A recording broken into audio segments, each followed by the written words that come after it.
Hello everyone. So in this video, I thought I'll probably talk about script runner for Jira. Now we all know that doing too many automations is not always recommended. Now when it comes to Jira, Jira is of course known for its customization. You can customize Jira and you should customize Jira because that is why you are using Jira. That is actually one of the most important selling point of a tool like Jira. But at the same time, you have to basically control and find a balance. If you're using script now for Jira on data center, on-prem version of Jira, so basically if you're on Jira on-prem version, then you might be tempted to customize everything and do too many automations. So this is something that I don't really recommend. Just because you can customize and do some automations using a script runner for Jira, it doesn't mean that you should do it.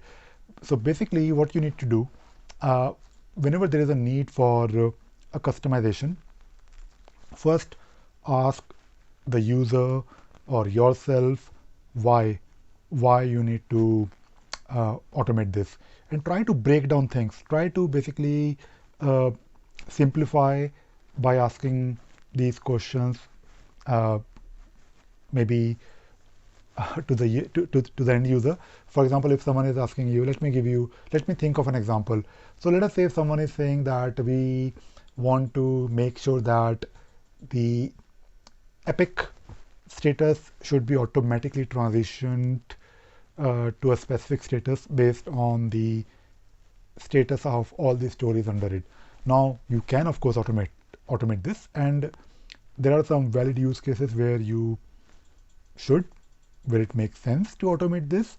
But my first question would be, why can't the Scrum Master or the project manager do it?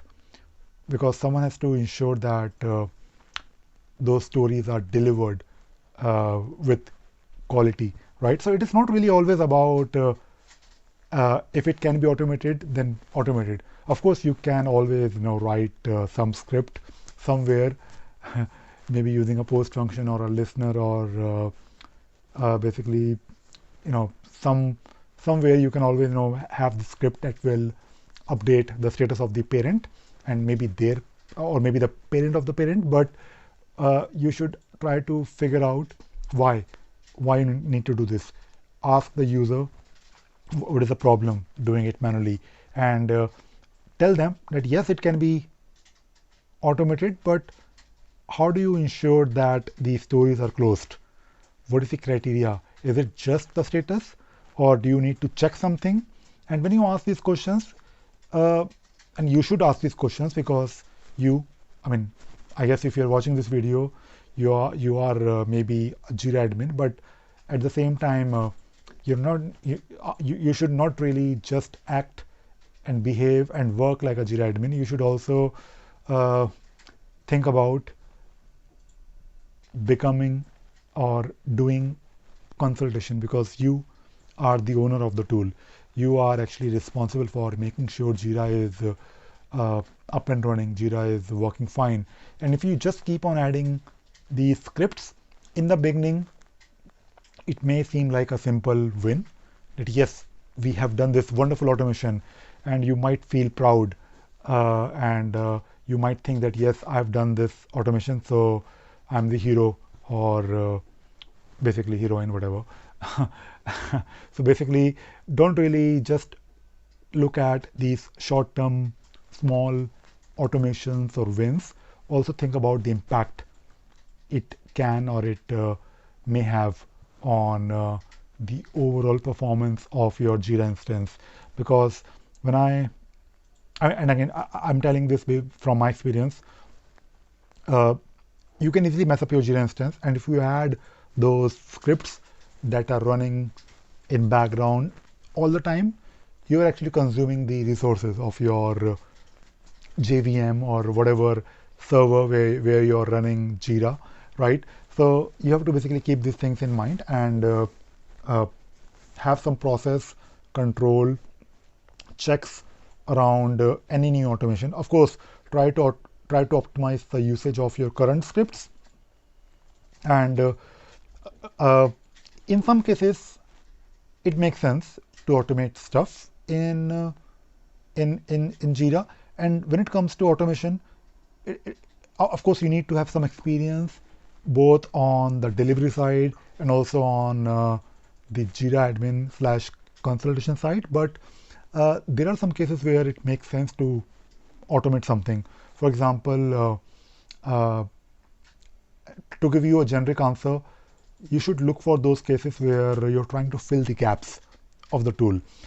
One such example that I can give you is, uh, I mean, to be honest, in general, whenever it comes to automation, do automation if it is saving someone's time. If you're doing something uh,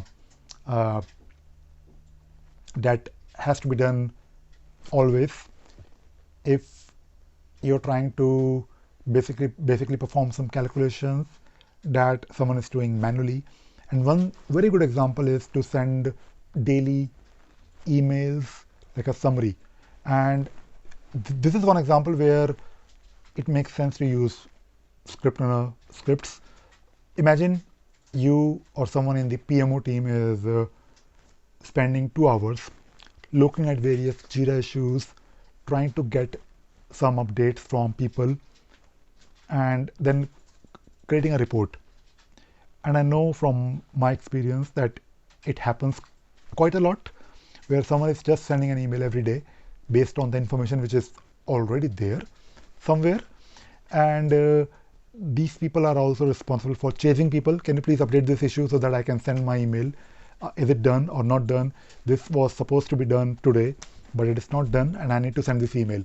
So imagine you write a simple script, which is not really doing any updates to existing issues. The script is just picking up the information and then preparing a report, summarizing it, and then sending it somewhere to someone, right? Basically, you are just looking at the information which is already there. And that is how you should try to approach the problem.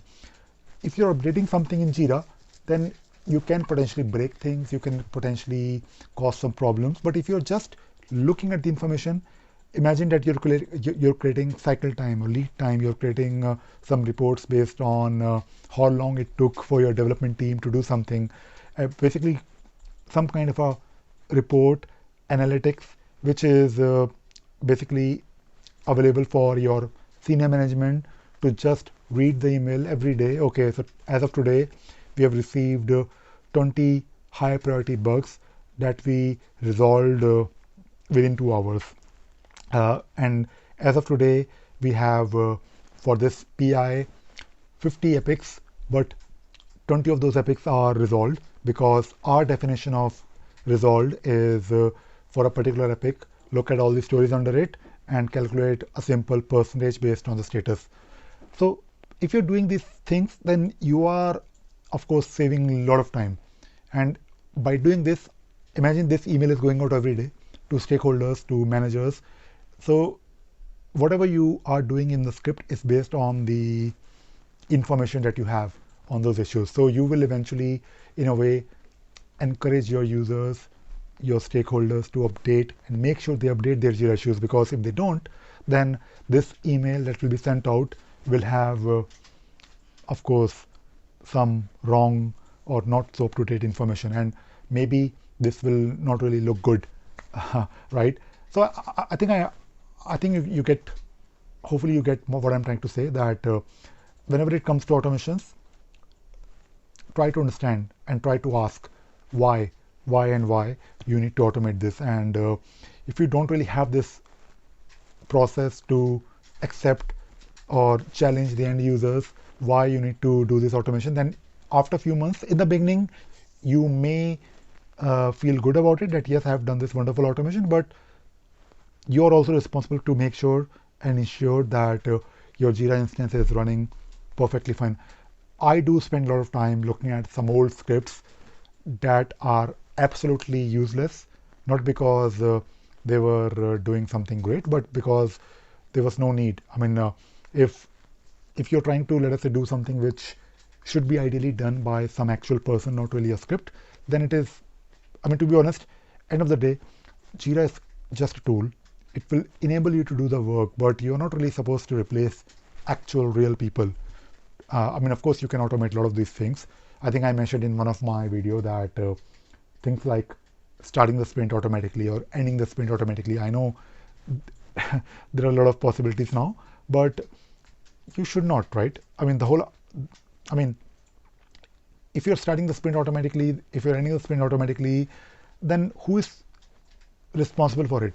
Someone has to ensure that, yes, today we delivered everything, or we didn't deliver everything that we planned, but now we are closing the sprint. So don't do everything automatically, because we have people who are supposed to do these things. And yeah, that is it. That is all I wanted to talk about. Don't do too many automations, and don't really write too many scripts just because you can. Bye bye.